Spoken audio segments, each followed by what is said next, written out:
Baksa Bormayaw Boro People's Committee for Peace Initiative BPCPI press बिबुंसार होदों रन्जन दैमारिखौ बेल होफिननांगौ होनना दाबि खालामदों। All Bodo Students Unions press बिबुंसारनि गेजेरजों रन्जन दैमारिखौ जेलनिफ्राय हगारफिननांगौनि दाबि खालामदों। पानेरियाव खायरुल हक बुथारनाय जाथायखौ एबसुआ निन्दा खालामदों। बिजनी लेसियागावआव UPPLनि ब्रैथि एनुअल कन्फारेन्सनि ओपन सेसनाव रोजा रोजा सुबुंनि बाना बेरलाव केकारजे बिथाङा UPPL राजखान्थि हानजायाव जयेन जानायनि जाहोनखौ फोसावदों। खुलुमबाय बड'लेण्ड खौरांनि गासै नायगिरि नोंथांमोनखौ अननाय मोजां मोननाय आरो सिबिनायखौ बावहरग्रोनानै आं रमेन बर'आ दिनै बड'लेण्ड खौरांनि स्टुडिअ'आव बरायनानै लाग्रोबाय। दा फैदो आबुं रादाबाव। बाक्सा बरमायाव Bodo' peoples committee for peace initiative BPCPI press बिबुंसार होदों रन्जन दैमारिखौ बेल होफिननांगौ होननानै दाबि खालामदों। आमी অসম सरकार तथा भारत सरकार लगते आमार महामान्य उच्चतम आदालतक आमी विनम्र अनुरोध करिब बिचारिছো जे आमार NDPৰ प्रतिष्ठापक सभापति श्रीजुत रन्जन दैमारी डांगरियाक अनतिपलमे मुकলি কৰি দিব লাগে শান্তিৰ স্বাৰ্থত আৰু লগতে তেওঁ অহা 25 তাৰিখে যেহেতু পুনৰ শুনানি হোৱাৰ কথা তেওঁলোকে কৈছে আৰু সেইদিনাখনে তেওঁক যেন তেওঁৰ জামিন নিয়মীয়া কৰে তাৰ বাবে আমি আমাৰ তৰফৰ পৰা আমি অনুৰোধ কৰিছোঁ। আমি BPCPI আজি 2011 চনৰ পৰা আমি বড়োসকলৰ বিশেষকৈ শান্তি দিশত আমি কাম কৰি আহিছোঁ। थांनाय 22 फेब्रुवारि खालाराव बाक्सा बरमाया Bodo' peoples committee for peace initiative गुसुङै BPCPI प्रेस बिबुंसारनि गेजेरजों रन्जन दैमारिनो बेल होफिननांगौ होनना दाबि खालामो BPCPI नि आफादगिरि मिस्टार रंजालु बसुमतारी बिथाङा। NDPनि गायसनगिरि आफादगिरि बिथां दियारान नाब्लाखौ फिन जेलाव सोफिननायखौ जोङो जोंनि बर' पिपल्स कमिटि फर पीस इनिशिएटिभनिफ्राय जोङो दुखु फोरमायदों। जिहेतु बिथाङाबो सासे बै गोरोबथानि सिगनेटरिसमोन मुंसाइगिरिमोन अब्ला दिनै बिथांखौ फिन इनाय भाबै आरोबाव जेलाव सोफिननायखौ जोङो थारैनो दुखु मोनदों आरो दुलाराय बर' माहारिया बेखौ दुखु मोनदों। बे हिसाबै जोङो बिथांखौ थाबैनो आसाम सरकारा भारत सरकारा आरो लोगोसे जोंनि हाइकर्टआ मोजां मोनसे बेबस्था लानानै थाबैनो दिहुनफिननायनि बेबस्थाखौ खालामनांगौ। बिथां बसुमतारिया बुंथिबावो दि बर'नि थामथि गोरोबथा BTR गोरोबथानि सागानगिरि जानायलाय रन्जन दैमारिनि अनगा बेनि दफाफोरखौ मावफुंजोबनो हानाया जाथावनाय नङा। बे जाहोननि थाखायनो रन्जन दैमारिखौ जोबथेसालिनिफ्राय हगारफिननांगौ होनना प्रेस बिबुंसारनि गेजेरजों खावलायहरदों। मानो होनना बुङोब्ला बिथां एकर्डनि मुंसाइगिरि रन्जन दैमारी बिथांनि एबसेन्सआव बे एकर्डआ माब्लाबाबो जाफुंनो हाया बे सैथो।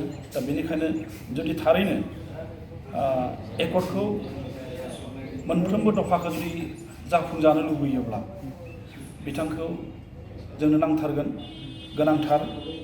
दा बेनिखायनो जों सरकारखौ गले गले खावलायदों बिथांमोना जुदि गोजोनखौ लुबैयोबा गोजोनखौ थारैनो हास्थायमारदोंबा बिथांखौ थाबैनो मुक्ति होनांगौ। बाक्सा बरमानिफ्राय ब्युरो रिपर्ट बड'लेण्ड खौरां। All Bodo Students Unions press बिबुंसारनि गेजेरजों रन्जन दैमारिखौ जेलनिफ्राय हगारफिननांगौनि दाबि खालामदों। पानेरियाव खायरुल हक बुथारनाय जाथायखौ एबसुआ निन्दा खालामदों। थांनाय 22 फेब्रुवारि खालाराव क'क्राझाराव थानाय गाहाय मावखुलियाव एबसुआ प्रेस बिबुंसारनि गेजेरजों NDFBनि गायसनगिरि आफादगिरि रन्जन दैमारिखौ जेलनिफ्राय हगारफिननांगौनि दाबि खालामदों। যোৱা 20 ফেব্ৰুৱাৰী ৰঞ্জন दैमारी ডাঙৰীয়াক পুনৰবাৰ জেললৈ যাব লগা হ'ল বা জেললৈ প্ৰেৰণ কৰা হ'ল। এইটো সাধাৰণ ৰাইজ আৰু শান্তিকামী ৰাইজ লগতে নিখিল বড়ো ছাত্ৰ সন্থাৰ তৰফৰ পৰা আমি মনত দুখ পাইছোঁ আৰু এইটো আমি দুখ প্ৰকাশ কৰিছোঁ আৰু আমি ভাৰত চৰকাৰ আৰু অসম চৰকাৰক আমি আহ্বান জনাইছোঁ শান্তিৰ হকে म्यानमार और भूटानर पर आमार NDPर गोटखिनिक आना हल।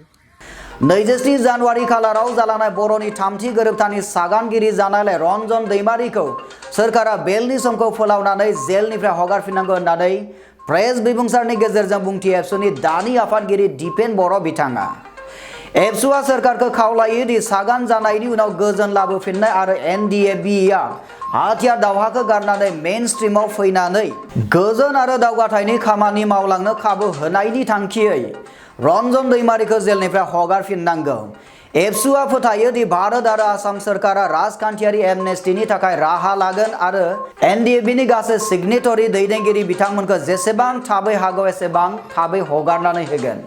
শান্তিৰ এটা পৰিৱেশ ঘূৰি আহিছে আৰু শান্তিৰ কাৰণে NDABৰ যি 4টা গোট ৰঞ্জন দৈমাৰী, গোবিন্দ বসুমতাৰী, ধীৰেন বড়ো আৰু বি সাৱৰাইজা চুক্তি স্বাক্ষৰ কৰিছে। নিখিল বড়ো ছাত্ৰ সন্থাও চুক্তি স্বাক্ষৰ কৰিছে আৰু UBPও কৰিছে।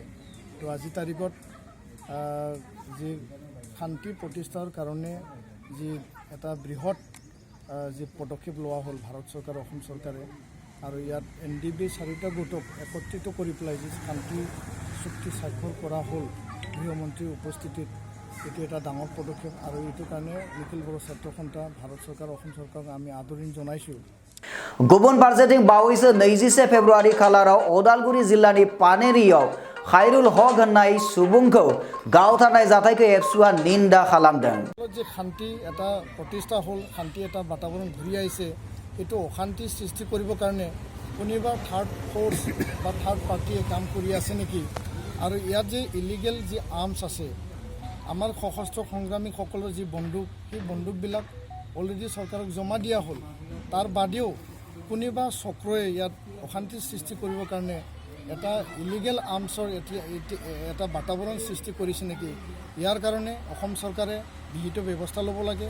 অসম চৰকাৰৰ যি হোম ডিপাৰ্টমেণ্ট আছে, ল এণ্ড অৰ্ডাৰ আছে, তেওঁলোকে বিহিত ব্যৱস্থা ল'ব লাগে আৰু দুষ্কৃতিকাৰীক অতি শীঘ্ৰে কৰায়ত্ব কৰি পেলাই এই অঞ্চলত যে এটা শান্তি প্ৰতিষ্ঠা হ'ল, ইয়াকে চৰকাৰে এটা প্ৰমাণ কৰি দেখুৱাব লাগে বুলি আমি চৰকাৰক আহ্বান জনাইছোঁ।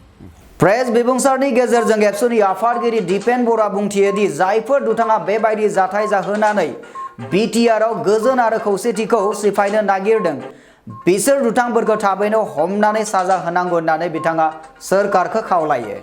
क'क्राझारनिफ्राय बिनन्जय नार्जारिनि रिपर्ट, बड'लेण्ड खौरां। बिजनी लेसिया गावआव UPPLनि 4थि एनुवेल कन्फारेन्सनि अपेन सेसनाव रोजा रोजा सुबुंनि बाना बेरलाव केकारजि बिथाङा UPPL राजखान्थि हान्जायाव जइन जानायनि जाहोनखौ फोसावदों। बेजों बड'लेण्ड रायजो मोनबोआखै। 1987 नि 2 मार्चआवहाय बड'फा उपेन्द्रनाथ ब्रह्मनि दैदेननायाव अल बड' स्टुडेन्टस इउनियना सेपारेट स्टेटनि थाखाय आन्दलन खालामदोंमोन। जों बयबो मिथिगौ जों सेपारेट स्टेट मोननो हायाखै। नाथाय 1993 नि 20 फेब्रुवारि खालि जे सान्थि सुक्ति जादोंमोन, बिनि गेजेरजोंनो BSc सोरजिजादोंमोन। नाथाय BSc सुक्तिनि गासै दफाफोरा मावफुंजायैलाय दुलाराय बर' फरायसा आफादा 1996 सनावहाय बड'लेण्ड डिमान्डखौ दिखांफिनो। दिनै 23 फेब्रुवारि खालाराव अपेन सेसनखौ खुंनाय जादों होनना जोंनिसिम खौरां मोनफैदों। मख'नो गोनांदि बे एनुवेल कन्फारेन्सनि जोहै गुबुन गुबुन राजखान्थि हान्जानि लोगोसे एबसुनि बारग' आफादगिरि प्रमद बर'आबो UPPLआव जइन जायो। बे बुब्लियावनो बेरलाव केकारजि बिथाङा UPPL राजखान्थि हान्जायाव जइन जानायनि जाहोनखौ खौरांगिरिनि सिगाङाव ओरैबायदि फोरमायथियो। लोगोसेयैनो 1996 सनावनो BLT नि जोनोम। BLT आरो एबसुनि दैदेननायावहाय बड'लेण्ड सोमावसारनायनि फिथाइ महरै 2003 सननि 10 फेब्रुवारियाव बर'नि मोनसे नैथि गोरोबथा जानानै फैयो। बे गोरोबथानि थाखाय BTCआ जोनोम जायो। नुनो मोनो BTCनि गोबांथार दफाया मावफुंजाबाय, जेरैहाय demarcation of boundary, delimitation of constituencies, withdrawal of the cases, relief and rehabilitation, holding of the election. बिनि थाखायनो 2005 सनावहाय BTCनि रुपहिनिफ्राय खौरांगिरि बनिल दैमारिनि रिपर्ट, बड'लेण्ड खौरां। बड'लेण्ड खौरांनि गासै नायगिरि नोंथांमोननिसिम अननाय, मोजां मोननाय आरो सिबिनायखौ बावहरफिननानै दिनैनि रादाबखौ एसेबांनो फोजोबनाय जाबाय। उननि रादाबाव लोगो मोननायनि मिजिंजों गोजोन्थों।